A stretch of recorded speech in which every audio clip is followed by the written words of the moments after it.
голова фракції «Голос» Сергій Рахманін, за фракцію, за яку ви голосували, заявив, що президент Володимир Зеленський планує підпорядкувати собі усі силові структури. Давайте послухаємо Сергія Рахманіна. Можливо, я неуважно читав передвиборчу програму президента Зеленського, але я не пам'ятаю, щоб він обіцяв збільшити свої повноваження. Якщо подивитися на деякі зміни, конституційні і законодавчі, то він збирається фактично підпорядкувати собі всі силові структури, починаючи від Нацгвардії і закінчуючи можливістю створення в необмеженій кількості регуляторних органів. Мені здається, що я якусь серію «Слуги народу» пропустив. Отже, така є думка Сергія Рахманіна. Мова йде про Національну гвардію. Це ми говорили регуляторні органи, що може створювати президент.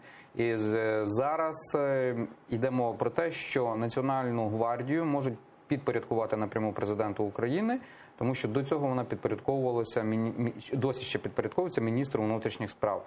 На вашу думку, чи не існує небезпека, всі гілки влади в Україні просто будуть підконтрольні президенту? Генпрокурор є. Служба безпеки України є. Тепер з-під МВС виводять Національну гвардію України. І узурпація може бути. Це слово все частіше починає лунати. Щодо Національної гвардії, я пропоную взагалі згадати історію її створення. Спеціалісти пам'ятають, що це так звані внутрішні війська, які придумав Іосиф Сталін, щоб нищити власних громадян. Так. Він не сподівався на Червону армію, він зробив внутрішні війська, фактично армію проти власного народу. Унікальне і огидне винайдення. Потім, після перемоги Євромайдану, внутрішні війська перейменували в Нацгвардію. І багато нацгвардійців уславили себе в цій війні за незалежність, що, поза сумнівом, є добре.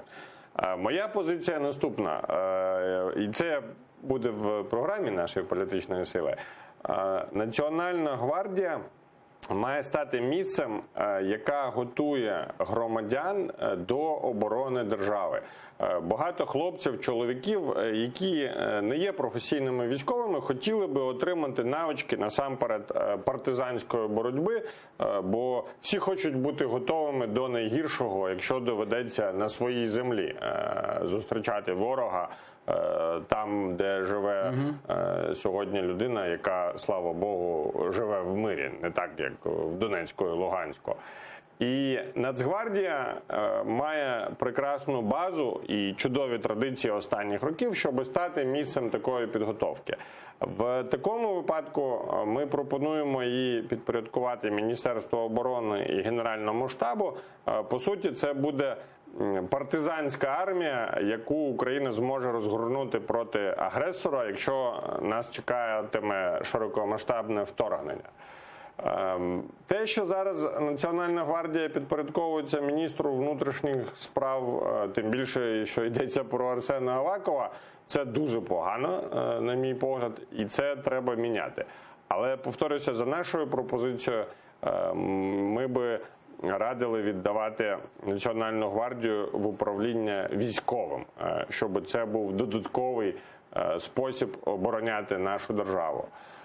Що стосується утворення президентом незалежних регуляторних органів, ми з вами вже говорили, це не чіткі, розмиті повноваження, а я як людина, яка взяла участь в зупиненні 383 законопроєктів, де були ознаки корупції в минулому парламенті, я вам скажу, що нечіткість закону, це казали ще давні римляни, це шлях до його відсутності.